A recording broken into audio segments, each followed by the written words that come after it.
Ladies and gentlemen, welcome back to another YouTube video, and today we've got a slightly different video to normal. As you can see, we're not in the plane, you actually joined me in my room. And today we're going to be going through my pilot bag and telling you guys what a student pilot keeps in this flying bag and what I have to take into a flight every day. If you do enjoy this video and find it interesting, please remember to leave a like on the video and subscribe if you haven't already. But now, let's go through my flight bag and see what's inside there. So to start off, as you can see, I've got this little pouch on the side, and in this pouch is what most people won't carry, but I do carry, is my recording stuff. So if we go through here, we've got my GoPros, a charging bank in case I run out of battery on one of them, as well as a little mic recorder so I can plug into the headset jack, which allows me to record the audio for my flights. So that's what's in this little pouch on the side. But now it's time to get into the main bulk of the bag and see what I keep inside. Now in this front pouch, right on the front here, all I have inside is a spare mask, just in case I forget mine on the day. Apart from that, I don't really keep anything in here, I don't really use it. But yeah, it's a good compartment just in case I do ever need to put anything in there. The great thing about this pilot bag, I was given it by the company that I fly for, but basically they got loads of different compartments, and even on the inside they got loads of compartments. And we've got a couple in the back here. Again, in here I just keep a phone charger just in case my phone runs out of battery. And in this pouch here, I don't really keep anything. It's probably a good size for a passport if I ever go abroad. That's probably where I'd put it in there. But as I'm only flying around England, I don't actually need a passport. But should I were to ever leave the country, then yeah, I'd probably keep that in the back there. Now let's open up the bag and go into the main bulk of it. So what I do is I split my bag up into 4 separate compartments. Not really sure if you can see that. It comes up with some dividers, which is really good. So in my first compartment, I keep all like my things like my ruler, my protractor. We've got a diversion ruler as well, just in case we need that during a flight, and that's what I use to divert my flights. So that all goes in my bag, because obviously I need that for planning my flights, and when I'm flying as well, I need the diversion ruler to divert. As well as that, I have another little compartment. This is a really small compartment in here, and all it has is some pens for marking on the map and drawing my route on, as well as a calculator in case I've got any maths I need to do. And most importantly, one of the most important things, a pair of Ray-Bans. I mean, it's fair to say you can't be a pilot without a good pair of sunglasses. And for those who didn't know, one other thing you need with your sunglasses, if you are a pilot, is to make sure that they're non-polarizing.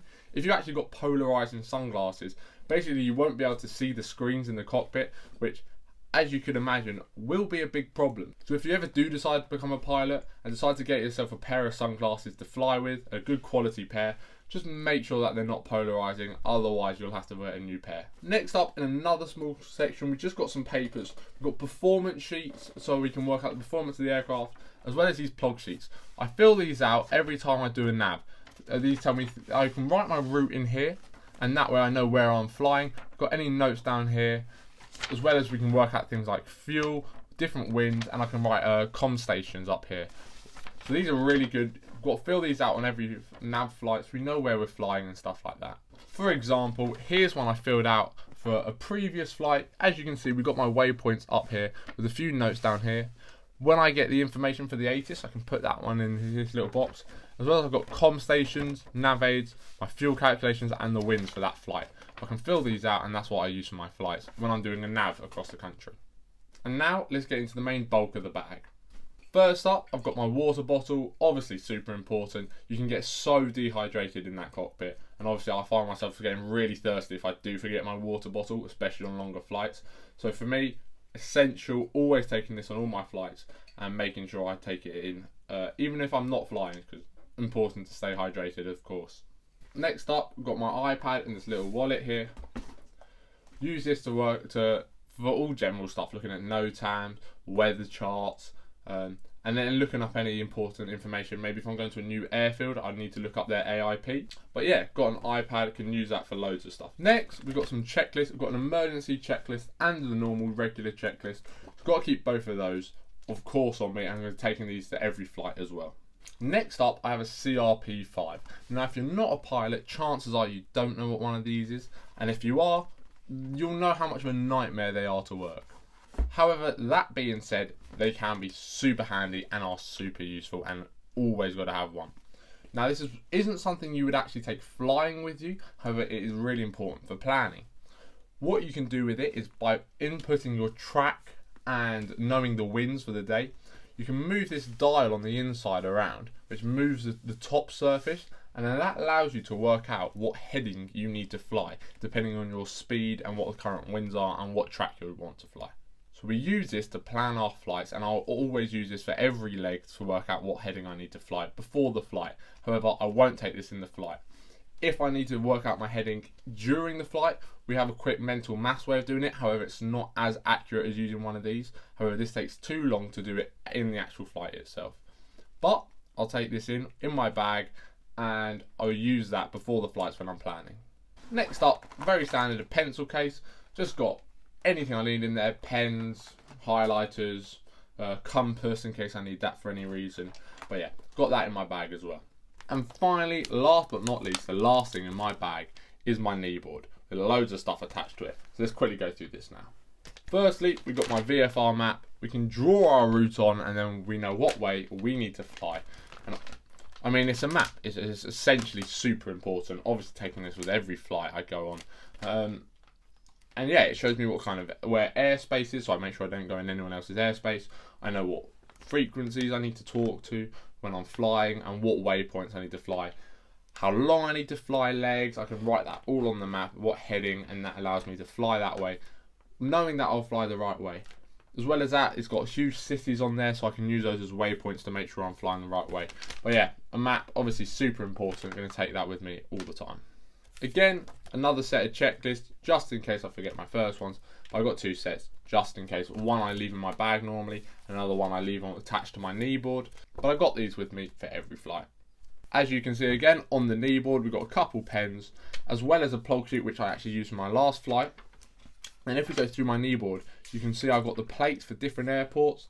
In my next video, as you'll see, I went to Leicester for a land away, which was such an awesome video, so stay tuned for that one coming out in probably a couple weeks.